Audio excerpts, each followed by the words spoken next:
good to be back to die again on this hill. Oh, yeah. With my friends. Today, in studio, Mr. Joey D'Alessandro. How you doing, buddy? Woo! I'm doing great. Doing great. Thank you, everybody. Thank you. And for the first time ever, we got two callers on the line at once. I love this little machine here because it's just connecting us even when we can't all be together. So shout out to Mr. David Hastings, who is on the line with us, and Mr. Erich Pfeiffer. We'll start with Dave. How you doing tonight? I'm doing well, Eric. How you guys doing? Hanging in there. How about you, Eric? How you doing? I'm excited. I get to watch the Game 7, baby. Season went as long as it possibly could. Let's go. And to be honest, I don't know of a better, I'm going to die on this hill. No two greater words in sports. Game 7. Especially one where teams could possibly make history. Yeah, I mean, listen, 1945, the last time a team even pushed it to Game 7.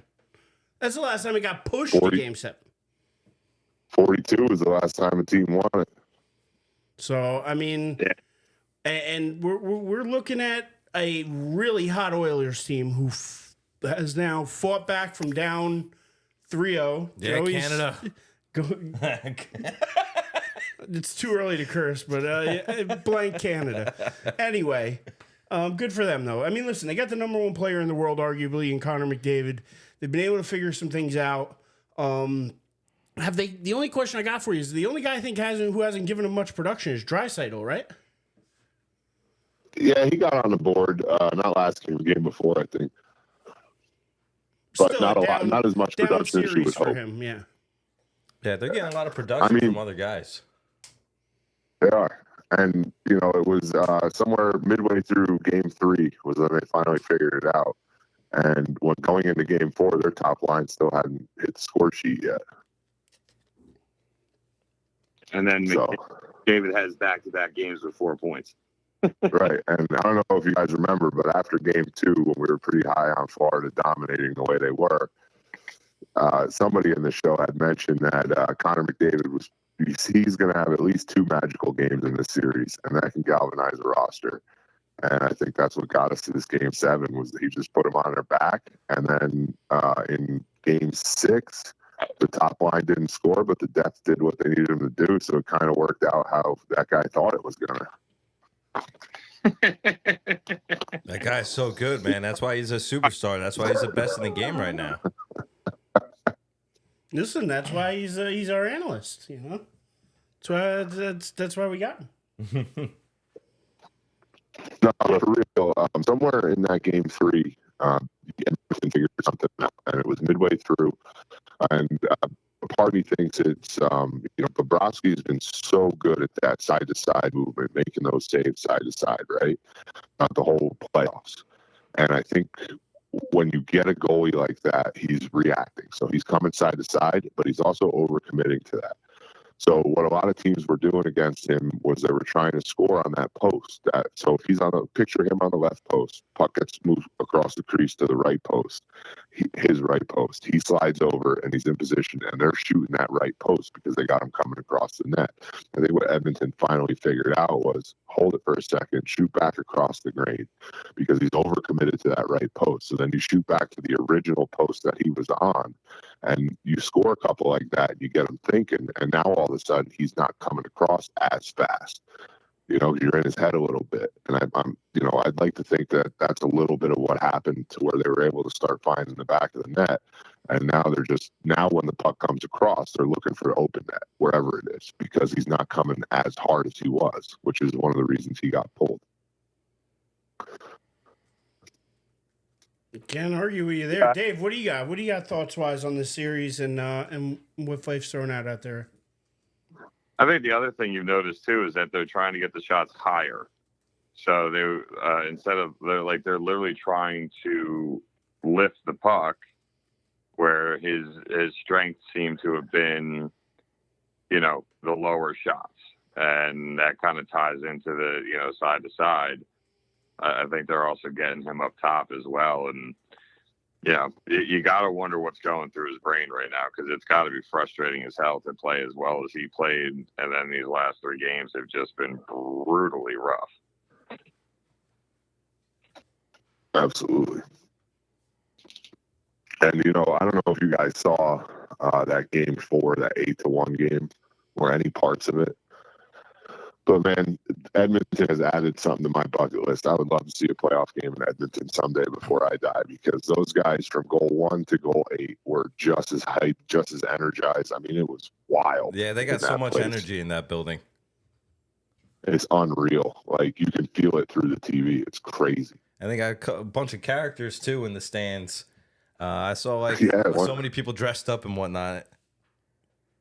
Oh, and you heard about the chick from the Dallas game, right? Oh, yeah, absolutely. She got a Playboy spread on out of that. Get the hell out of here, did she really? She did. She did. Good for her. Yeah, dude, a porn site like Brazzers or something like that offered her a contract, and she turned it down. But Playboy, she got a Playboy spread out of it. Unbelievable. Right? Yeah, hot woman. I mean, look, you know, family-friendly show, but I mean, a buddy of mine showed me the initial video because I was only able to find it blurred, just out of curiosity, obviously. You know, it's news. You got to check the news. But I mean, you know, they're nice.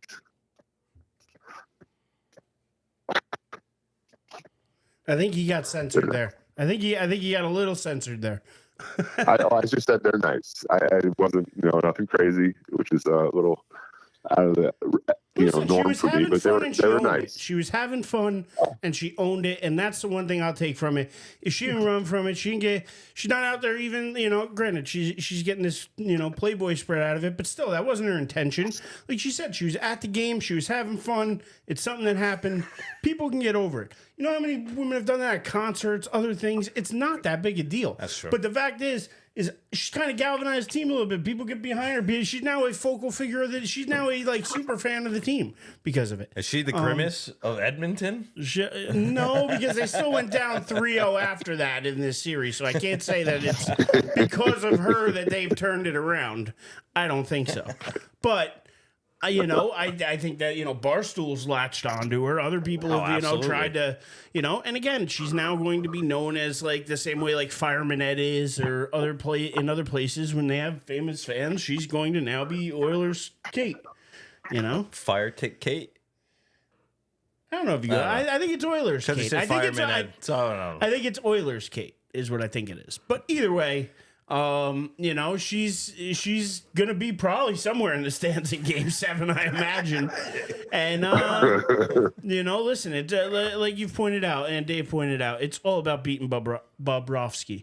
If they could do that, they're gonna win this game, and it seems like they figured something out. So he better go back to the drawing board and tweak something himself. His coaches better be looking at the same film and figuring out the ways that they can adjust themselves. But if they don't make that adjustment, it's going to be over quick, because Edmonton's been all over them the last 3 games. Well, I honestly think that from a hockey goalie standpoint, the worst thing he can do is try and change his game right now. I think who needs to change is the players in front of him. They need to shut down things that are beating them, and make sure that doesn't happen. And that's going to be key, you know. And like, if I had to compare this to say like the series as a whole, to say like a heavyweight boxing match, I'd have to go all the way back to like Ali Foreman, where Ali kind of let him punch himself out and then came on strong.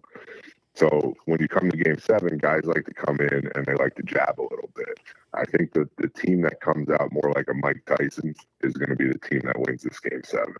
And I have a prediction, and you know we can wait till the end for that. But you know, I'm going with my gut on it. So, any thoughts on Okposo playing tonight for the Panthers? No, not really. I mean, so he's a nice guy to have in the lineup. That's pretty much all I can go with that. All right. I just didn't know if you thought maybe. I mean, he's 36, getting up there. He's no spring chicken. But, yeah, I guess, you know. Listen, it's Game 7. You don't want to leave with any ifs or could-haves or anything else. You leave nothing to chance. You throw the kitchen sink at it today. and see what you could do. Whatever you think and your team thinks is the best options, that's what you got to roll with. And, I got to think that the Florida's just too damn good a team to lose 4 in a row. And then to lose at home, too, because this is a home game for them. Edmonton's kind of taking their soul, though, right now, man. They really have. And they've won down there, too, so it's not like they haven't. They've killed Bobrovsky's confidence as well. So that's huge right there. But at some point, though, you've got to get past these last 3 games and reset. Can Bobrovsky do that? Also, can he reset? Because you got to look at it as this is one and done. This is do or die. Correct. And you come in. I don't think you have that down mindset. You go in going the pass is the pass. It they don't matter. They got to score first. This is the championship. Florida needs to score first, or else that building's going to be quiet and everybody's going to be pooping themselves. And my bad, Fife. What were you going to say? Well, I was just saying, if you got to look back too, Edmonton has kind of been here before the regular season. They had if you looked at them in the beginning of the season, they were down in the dumps. Nobody would even thought they were in the playoffs. Well, they lose 10 in a row to start the year. Yeah, and then they went on a 16-game winning streak, which is the second longest. They even picked up after the All-Star break and won a couple games. After a long break.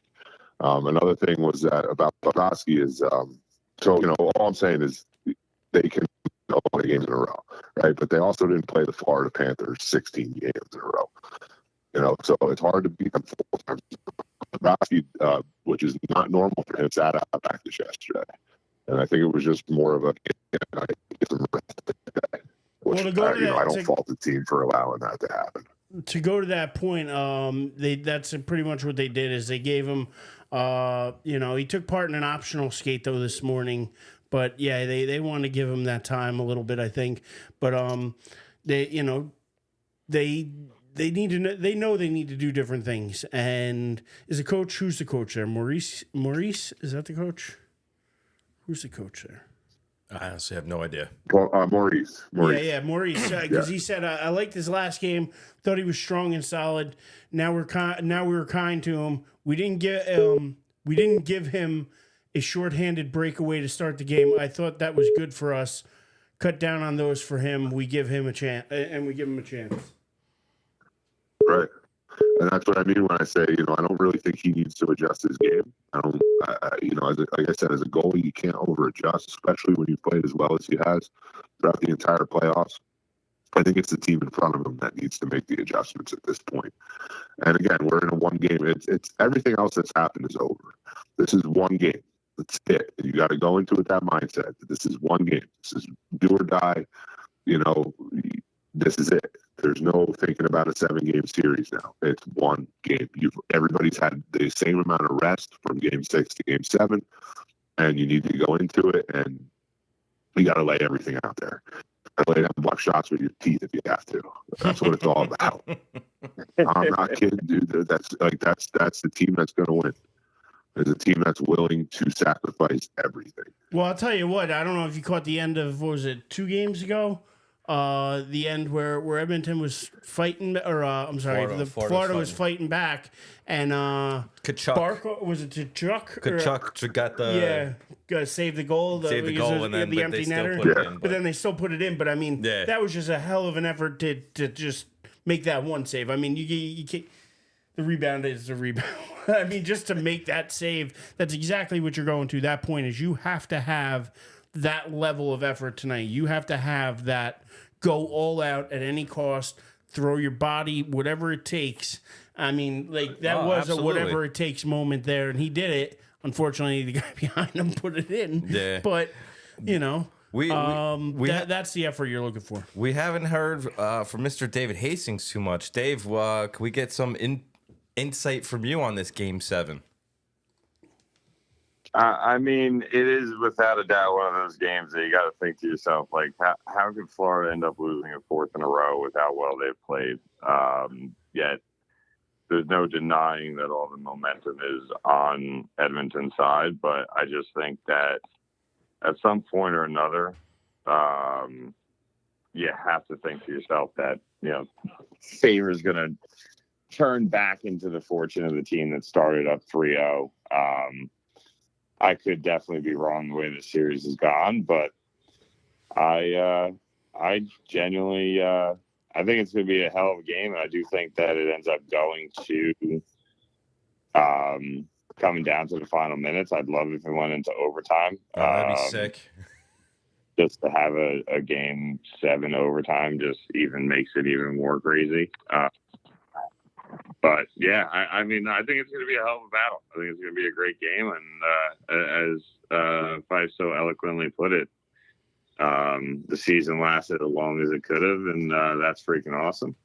And as Erich said, and a hill that I think we'll all die on is there's no better word in the world, phrase in the world of sports than Game 7. I mean, unless your team's playing in it, then you probably would have preferred not to have a Game 7. But we take it for what it is. If you're a Florida fan, you're like, damn it, I want a Game 7. If you're an Edmonton fan right now, you're like, thank God for Game 7. Hang on, I think we're losing the connection a little bit there, Eric. I don't know if there's another spot that maybe you could move to, but you're kind of coming in and out a little bit there. So, but yeah, this game's gonna be a hell of a game. I'm 100% with Dave. I don't really give a crap who wins. I just want to see a good game, and if it could go to overtime, even better. It's just all about entertainment. Give me a close game going into the third period, tied, 1-goal game. Give me something to hold on to where this isn't a 5-goal game in midway through the second period. Give us something better, and I think they will. I think they can, and I think these teams are stacked, and I think it's going to be a fun night of hockey. Enjoy it because it's going to be the last night of hockey for a few months. Putting us into them. We're getting into the dog days of summer, though. Yes, we are. That's just it. We're getting into this time of the year. NBA wrapped up. NHL is wrapping up now. And then it's really baseball and WNBA until... And I notice how I'm throwing WNBA in there now. WNBA until you hit training camp, really, and August, where you might start seeing some preseason action. But, I mean, even training camp's a slightly boring, although there's more to talk about, though, at least. I'm excited for training camp a little bit because the Giants are going to be on Hard Knocks, so at least I'll be able to see some more behind the scenes, maybe be able to get a little more of a mindset of where Dable and Shane want to take this team and what they're thinking. I'm actually interested in it. I wasn't a big fan of it when I first heard about it because I'm like, screw the Hard Knocks. I don't want to be on Hard Knocks. But now the more I'm thinking about it, it's their 100th anniversary. Regardless of that, I just think with the new coach and new GM and a make it or break it year for Daniel Jones and other people, I think that it is an intriguing team, and I'm actually excited for the Hard Knocks. Not to get us off hockey, if you're back and you want to wrap up here. But that I'm with you on that. I'm pumped about that. So I think that starts beginning in July, right? The Hard Knocks. I think so, and I've also heard that the Giants version of it is not as in depth as they've gone with other training camps. What do you mean? Elaborate for me. Like it's more about the process of the off season than it is like all the training camp stuff, from what I understand. Correct. So the only way the Giants agreed to it was so that they didn't, because the Giants never wanted to do Hard Knocks. Oh no, they didn't want to do it. Right. But it's just not what the organization wanted to do. So they agreed to a lesser version of it, where it's more about the off season, the draft room, things of that nature. But it's not going to be there during training camp and inside the like you're not going to get the Rex Ryan type stuff. And I think that doing it this way is how the Giants organization would want to do it, because then they never have to do it again the more in-depth way. All right, makes sense. Dave, by any chance, know you're a Cowboy fan, and I'm going to kick it to Joey after that. Do either of you have any interest in Hard Knocks and what's going on and with the Giants being there? Dave, I know at least you might have a little bit more interest, being it's an NFC East team. Any interest at all you're going to watch? I mean, I haven't watched Hard Knocks since the Cowboys have been on it, but this one is, like Fife said, right? It's supposed to be different.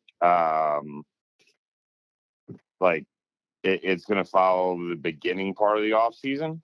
So I think I'd probably check it out just to see exactly how they do it, how they go about it. And yeah, I'll probably check out at least one episode or two, see what it's like.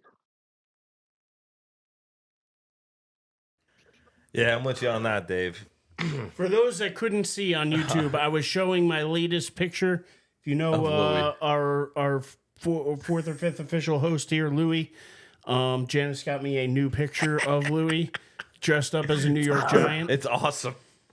So check it out. It'll That be on sounds the like- wall. It'll sounds be like on the Pete- wall next to the Oh. Yankee one soon.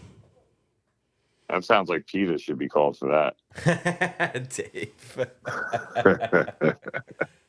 It is. I have watched though. Know what I did get into? Well, I didn't get into. The wife was into it, so of course then I had to watch.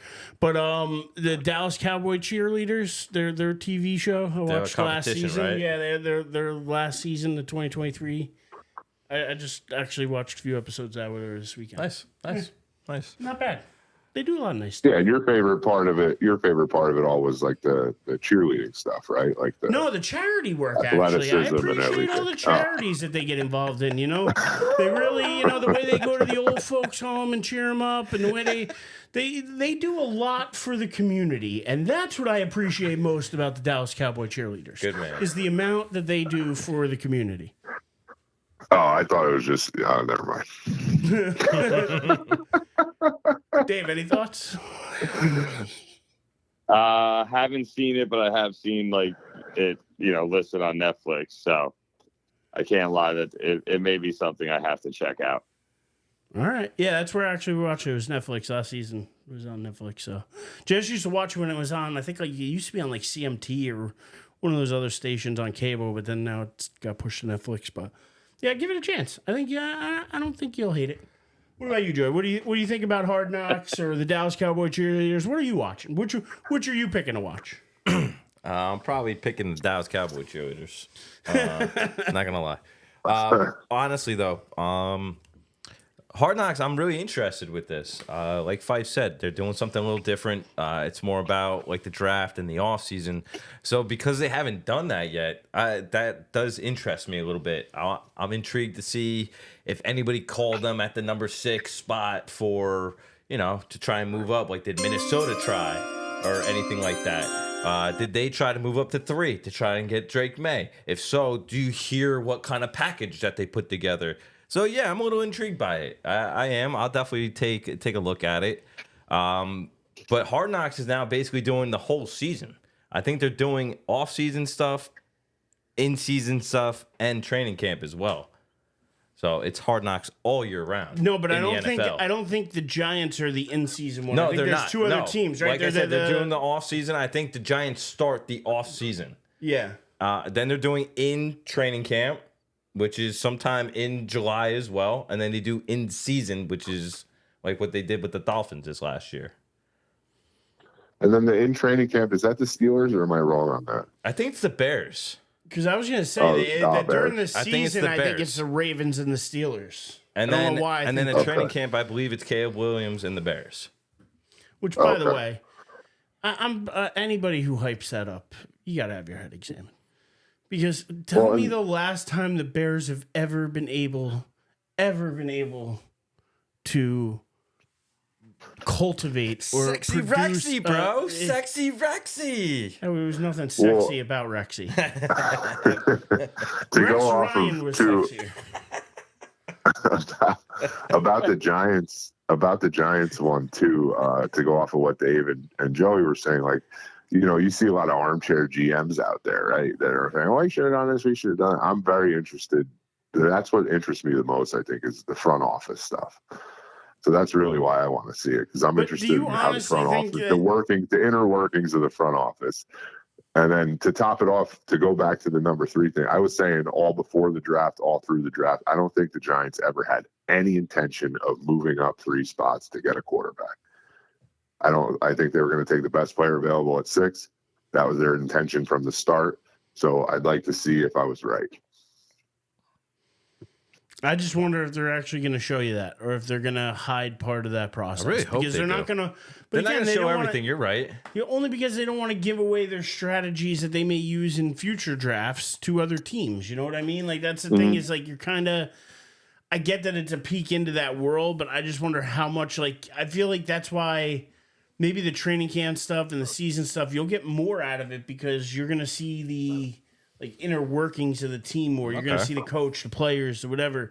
This is front office, which is great, but I just don't see a bunch of those suit and tie guys from the front office being super open with the cameras, being like, oh, yeah, this is what we thought, and this is why we thought it, and we made this move, and we sent this offer. Now, maybe I might be 100% wrong, by the way. They're going to be super excited when they take the Malik Neighbors pick, 100%. They're going to be like, oh, my God, Neighbors, let's go. Put it on the board. They're going to show super excited for that. But go ahead, Fife. Well, that's what I was wondering too. Like the same thing. Like, 'cause I've heard that they were in the draft room, and you're going to get all the draft room conversations. This is what I've heard preliminary going into it. That they were there, and you're going to get that. Now, if that turns into the phone call to Malik Neighbors to say you're on the team, like that's going to be depressing because you can just catch that on SportsCenter. True. You know. Like, I want to know the conversation between Dable and Shane going into, leading up through the first 3, 4, 5 picks and then going into the Neighbors pick. Like, I want to hear it all. So that's what I've heard you're going to get. And if you just get like, we took Neighbors, yay. Hey, Neighbors, you're on the team. Like, I'm not going to be happy with that. I think that, but I'm going to be honest with you, I think that's what we're going to get. I think we're going to get a lot of the Neighbors as our guy. That's the guy. And then they're going to be like, yeah, we drafted him. Like, I don't think they're going to give us, well, we really were hoping this guy was going to slide or that guy was going to. I just don't see it because then it's kind of almost going to be like, well, the Giants didn't really want Neighbors. He was just the guy that fell to him. True. That's true. And people are going to start that narrative. And I can already see that the PR people are like, no. So. Yeah. And you wonder how much control people have over an outside companies. So being that they're breaking it up, I mean, and doing a couple different hard knocks with different teams and different scenarios throughout the season, is there one that intrigued? Now I know this is more a question for, I guess, Dave and Joey, because to me and you, obviously, if you're watching on YouTube, I'm wearing a giant hat right now. I just showed you a picture of my dog dressed up as a giant. Like, you know what I mean? Like, you know where I'm going to go with this. I know where you're going to go with this. But Joey, Dave, tell me, out of all the hard knocks, which one are you the most intrigued to watch, if you're going to watch any of them this season? Dave, go ahead. Honestly, probably the Giants one. I mean, that's really a side of things that you don't get to see. We've seen the off-season training camp one. We've now seen the in-season one. So I gotta say, I mean, it's got to be the one I haven't seen yet. I gotta be honest, I didn't see the in-season one. I haven't seen that one yet. And I'm gonna go with the Ravens, to be honest with you. I think they're Super Bowl hungry. They went 13-4 last year. I think Lamar had an MVP year. I think they're focused on Super Bowl this year, so I'm interested to see them, to be honest. I'm interested to see if Derrick Henry is a little bit rejuvenated having a guy like Lamar in the backfield with him, because people are going to be concentrating more on Lamar than even him. Mm-hmm. So how much is that going to actually free up for him? And if he can be that battering ram, especially late in the game, where all of a sudden now you're getting hit by that Mack truck over and over again, I could see it wearing defenses down, especially if they got a lead. If they can get a lead early, that could be a tough team to beat. I gotta be honest, because they always play solid defense. They always have a good defense. I'm not even, they're gonna be good. But the offense, and it's, can Lamar get over that hump? Can Lamar and I think with some weapons that he has, he's getting better outside weapons. He's getting better help, I think, in the backfield. And I'm interested to see it too, because I honestly think that they're a team that's really, really dangerous in the AFC. So I think that one intrigues me, because to be honest, the Bears one doesn't intrigue me. I got to be honest. Maybe it's just me, but I can care less about seeing. You hate Caleb Williams. That's why. No, to be honest, I'm indifferent. I don't really hate the guy, but I just don't see. The Bears have never developed a quarterback ever. Do I think this is the time they do it? Hell no. even if they have good weapons, yes. Which I think Keenan Allen is a stud when he's healthy. I think DJ Moore is good. I think. Tight end, Cole Kmet. They got a bunch of weapons. I'm not saying that they don't have weapons. They do. They have a quarterback they like now. Great. But can they develop him? And I don't think they can. They never have. They probably never will.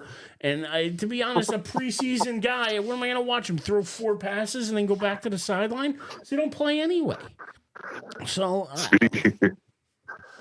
well, and speaking of non-developed Bears quarterbacks, I have a side bet with somebody at work that Justin Fields will throw more touchdown passes or have more touchdowns this year than Russell Wilson. You have the Russell Wilson side or the Field side? I got Fields. Ooh. I got Fields. I think he takes over. Really? Because everything I'm hearing is like Russ is rejuvenated and he's. Of course, you're gonna hear that though. But right I'm just now, saying, it's I don't hear anything prop about up Fields. your player, prop up your team time. But I don't hear anybody propping up Fields. That's my point. I don't hear anybody propping that up. So that's why I'm a little shakier on Fields, because it seems like you're hearing at least something coming out about Russ. You're not hearing anything coming out about Fields. So it'll be wait and see. If it happens, I'm rooting for you. I hope it happens, but I hope you got some odds on that. Nah, man, I took him straight up. It's not for a lot. It's for like $10. Oh, all right. Still.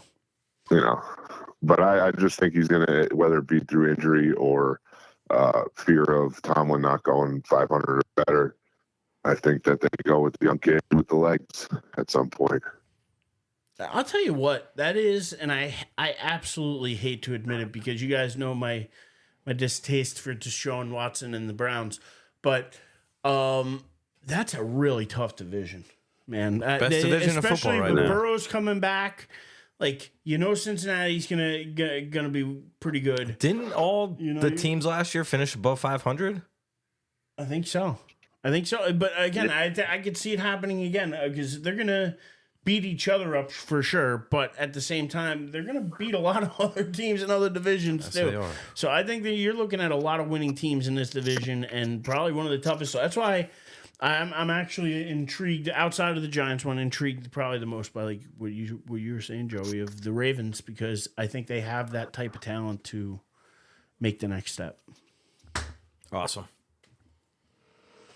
blossom. Hey man, do you remember when I called you before the show started? You're like, yeah, we were delaying it because we weren't sure we were going to have a lot of things to talk about. Well, I told you could talk, right?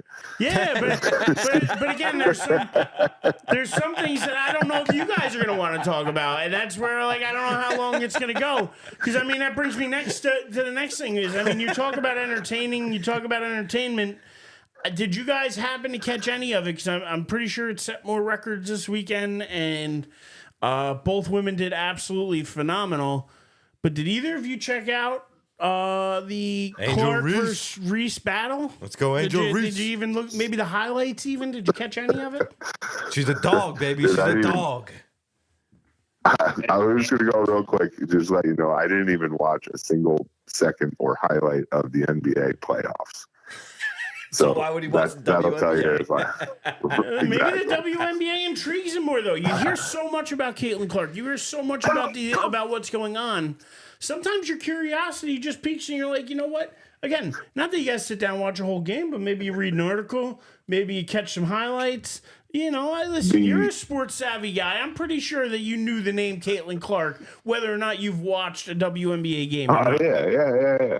But I'll tell you right now that the Dallas Cowboys cheerleaders Netflix special intrigues me more than the WNBA. I'm with Pfeiffer. I got to tell you, though, this to me is shaping up like it could be one of sports' best rivalries in the near future, if it's not already. Because, you have it. Reese did unbelievable, 25 points, 16 boards.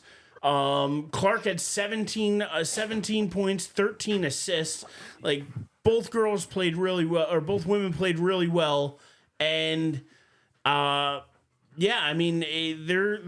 setting records as young kids, coming in the league, and they're stepping up to the plate. And listen, Caitlin Clark got smacked in the mouth for the first few weeks, and I'm sure she still is. But she's bouncing back. She's showing that resilience. She's making the most of it, and she's been leading her team to some wins after starting 0-4 and 1-7 or whatever they started. They're 6-8 now, I think, right? No, they're I think 6-10, but still, they're right there. They're at least winning more games now, and She's starting to get her feet under her. So it's, to be honest, a rivalry I think you're going to hear so much more about over the next probably 10 to 12 years, if not longer, because they're both coming in as rookies. They're both going to have really good and really long careers, and they're going to be compared to each other for a long time. And I just think that even though you don't watch it now and you haven't watched much, at least you know some names. And eventually, I think it's going to pique your interest enough to at least catch some highlights. Dave, any chance you've caught any of this WNBA action? No, I was down in Atlantic City for my buddy's bachelor party, so I didn't get a chance to watch much sports. But I did see some highlights. Caitlin Clark I think she started hot and kind of went cold. The Indiana went up. I think they were up by as much as like 17 or 18, and Chicago made the fight back, and that was mainly led by Angel Reese. So it was a competitive game, and the league, and I think that, I feel like I'm almost hearing about Angel Reese as much as Caitlin Clark. Like, it's not actually the same, but it's getting closer. And I think Angel Reese is putting herself pretty far ahead right now in voting for Rookie of the Year. Oh, definitely. So, yeah, I think, look, rivalries are good for sports. You can't even look at the NBA right now and be like, oh, well, what's the closest thing we have to Caitlin Clark and Angel Reese? We got nothing. We literally have nothing. So it kind of gives you, I think it helps them with even more. The closest comparison these two girls are getting are Bird and Magic. Now, I don't think it's that serious. But I do think for when, the NBA, it's something to build off of. And hopefully, like Eric said, these girls have, long careers and can play against each other for as long as God allows it. And just to piggyback off what Dave said, I believe Angel Reese has like 8 games in a row with a double-double. She also had 25 and 16. I think the only other player in the league to do such a thing was Asia Wilson, who's the best player in the league. That just goes to show you how well Reese is playing right now. And also, I agree, Dave. I think Reese is probably making her mark for Rookie of the Year. I know Caitlin had a decent game yesterday, had 13 assists. She actually had an opportunity to win the game. Was it yesterday? Yeah, I think. And she decided to pass it, and her teammate missed it, but that's okay. She was LeBron James right there. She didn't want to go for the shot herself. She wanted to give up, the higher percentage. She did have 13 assists. Yeah. And she even said that. She's like, hey, my teammates were, training shots, so I didn't mind giving up the ball. But if you want to be the person, you want to be her, you take that shot. Speaking of being the person, though, to kind of get us off the WNBA a little bit, we're just going to go NBA Jace and go to the NBA and touch on the Celtics here. Bringing home title number 18, most in NBA history, because they now passed the Lakers, who they were in a tie with. And speaking of teams, they have 2 of the best players in the world on the same team in Jaylen Brown and Tatum. And what they were able to do was really special. They bring home the 18th banner. Gentleman's sweep like we talked about last week. But other than that, do they just run the table again next year in the East? Like, I'm trying to think, back. Because if they bring everybody back, is there enough out there that other teams can improve and get above them? I don't know. They're going to be tough to beat in the East. And raising banner number 18 is something that I absolutely never want to see. Cause I don't like Boston sports. I got to be honest. It's just me. It's fandom. It's ingrained in me. I think just in sports in general, the hardest thing for a team playing an 82-game season like that is to have gotten to the top of the mountain and then be willing to put in the work to do it again the following year, because it's not easy. Yeah, no, repeating in the NBA is not easy to do. Repeating in any sport is not easy to do, but Boston does have the talent and the depth But you also remember Dallas is another young team. You still have Utah. It's a young, talented team. But in the East, I honestly think the Knicks, and a lot of that depends on what happens with Obi. He turned down his player option, so he's going to be a unrestricted free agent this year. I think the Knicks would have gave Boston a run for their money in the Eastern Conference Finals way more than Indiana was able to. But I don't think there's enough out there of player movement that could really take place. You do have to remember Milwaukee. They were a headache for Boston this year, and if Giannis stays healthy, what happens? Jimmy Butler stays healthy, and that Miami team, they're a headache for Boston. So if I had to be a betting man, or if you were asking me to die on the hill, I'd be more willing to die on the hill that they're unable to do it than able to do it. And that's just winning the East. I don't mean winning the finals. I just mean just winning the East. Yeah, I think they have a great chance of going back to back. They're bringing everybody back. Tatum and Brown are in their prime. Yeah, I mean, to be honest with you, OKC got a little bit better, making a trade for Alex Caruso. That West is still so deep. So I think the Celtics actually do get back into the finals and put themselves into a position to go back to back. But the West is just so competitive. So I have no idea who would come out of the West, because now OKC's got a little playoffs underneath their young belt. You bring in Didn't they just make it? For Alex Caruso. Now you pair him and SGA up, who are two of the best defensive guys when it comes to steals. Some people were trying to compare this to Iguodala trade that when the Warriors got Iguodala, Maybe, and that it's that kind. To me, it's Alex Caruso, man. Come on. What is he? Alex Caruso was never as big of a star as Iguodala was, but maybe he's going to have the same type of role where he's just shutting people down. I don't see Alex Caruso being the difference in them winning a championship or not, though. You never know. But Dave, any thoughts on that? I genuinely don't think Alex Caruso moves the needle much for me. I mean, he's a good NBA player. He deserves to play in the NBA, but I don't think Alex Caruso is what he's hyped up to be by fans of Alex Caruso, I guess you would say. All right. Well, speaking of hyped up to be, the only other really NBA news this week, draft is on Thursday. I don't really know much about it. All I know is the kid Edie from Purdue. I'm interested to see where he goes. And the other thing is just who actually drafts Bronny Jr.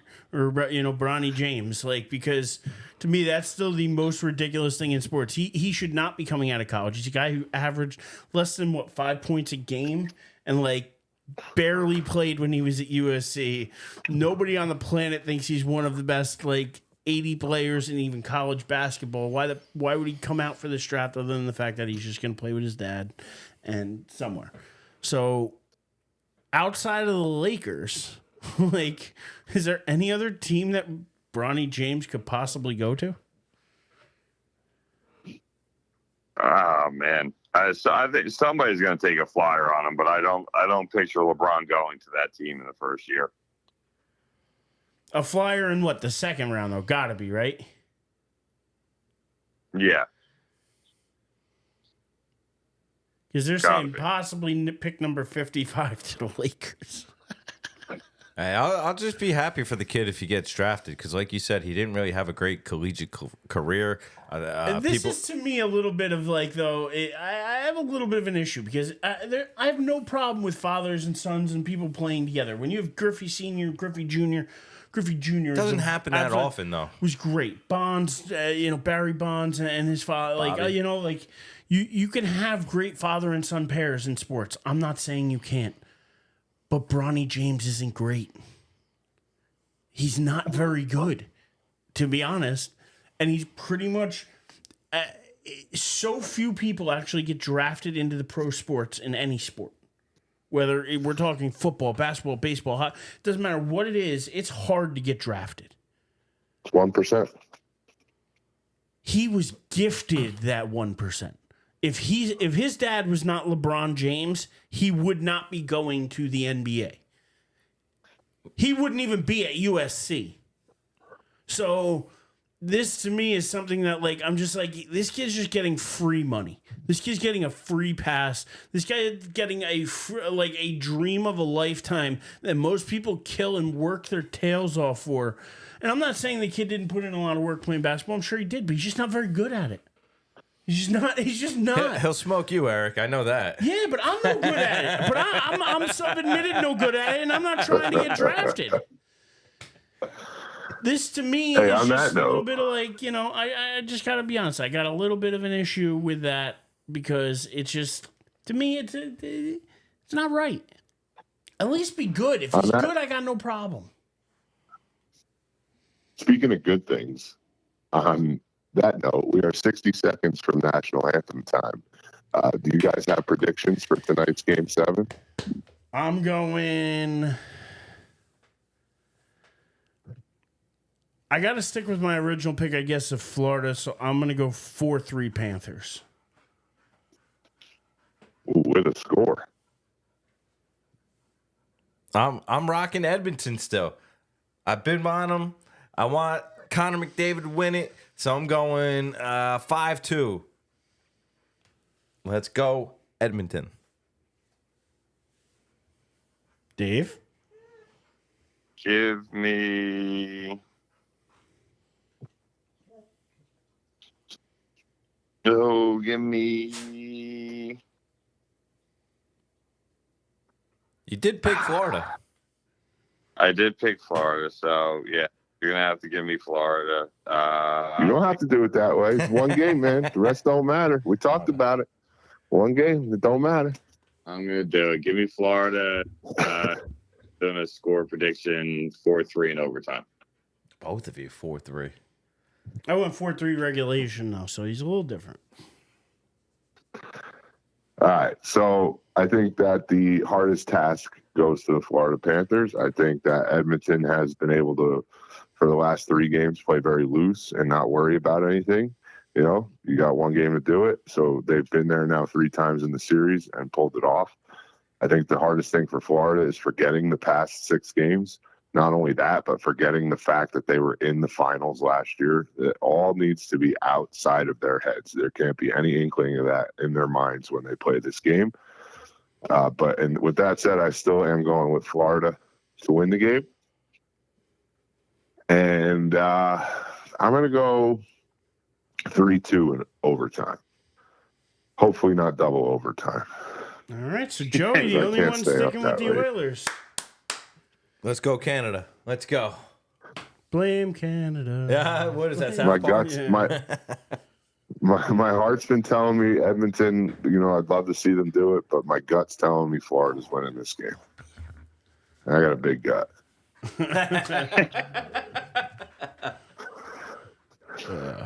All right, well, I mean, I think with that, we could kind of wrap up tonight. There's not much else to talk about right now other than I hope you guys are getting ready for the Olympics. I hope you guys are getting at least a little bit into it to, like I said, at least medal count-wise, highlights-wise. Yeah. I've started watching some stuff on NBC, because, again, I don't mind watching some of the swimming and some of that stuff, so I've been watching some of the qualifiers. Apparently, we got somebody on the track team as well who I think is setting Sha'Carri records. Richardson. It's her redemption story, baby. Is that what it is? Or is there another guy, Wilson, I heard, that was setting some records? Him too. Set, I think, 2 world records, during the qualifiers and stuff. So, I mean, I'm getting a little bit excited for the Olympics. Plus, it's more sports to watch and such where we talked about it. It's the dog days of summer. There's not a ton on. Of course, we love some baseball, me and Joey, but we're getting to that halfway point. We're getting almost to the All-Star break.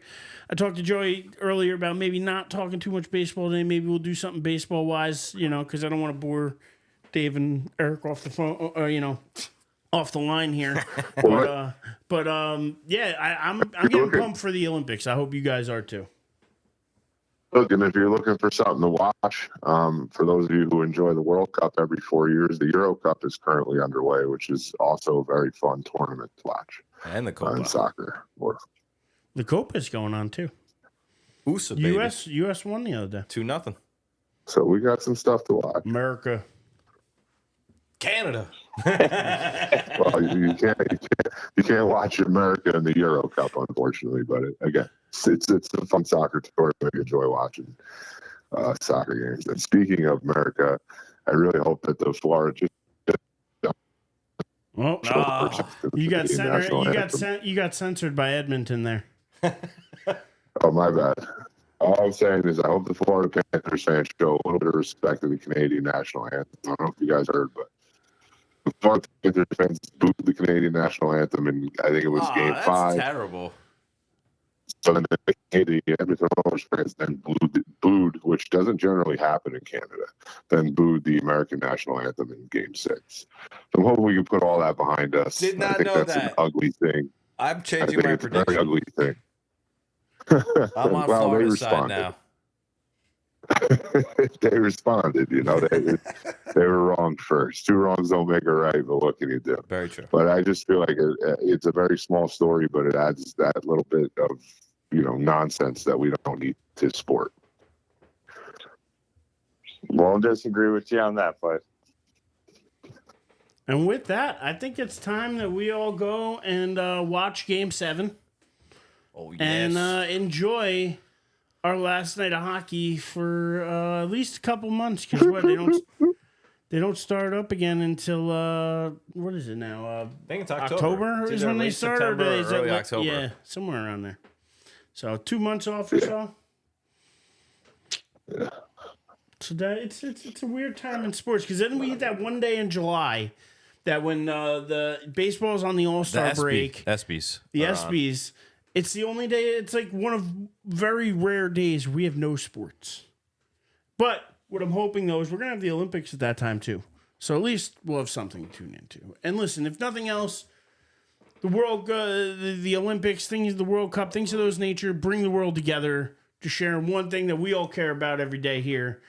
And that's fandom, and that's sports. That's the one thing we can get on here and yell and scream about sports. It's amazing. I love it. Hooray, sports. I love it. It's the one thing that brings everybody together, even when you disagree.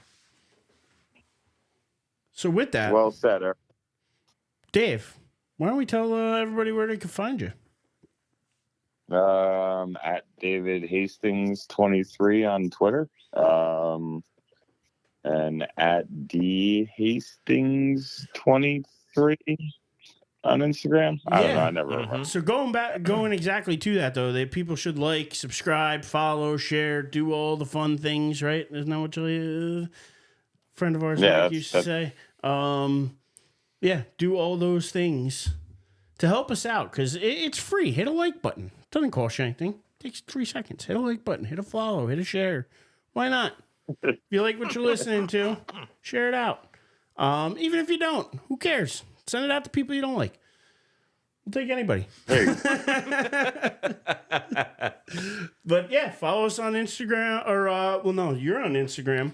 So Joey, why don't you tell them where you can find you on Instagram? Joey Doth47 on Instagram. Doth stands for Die on This Hill. And Fife, how about you? You got any socials? Anything you want to share out there? No. All right. You can find me right here. You find you right here, and that's where we love you, my friend. You can follow me at The Living Legend. You could follow me also, or follow Louie on Instagram at Louie Aussie Dude. Follow us on YouTube at Die on This Hill. And until next time, hey, listen, don't be afraid to have an opinion. Die on this hill with us. Peace out, everybody. Later.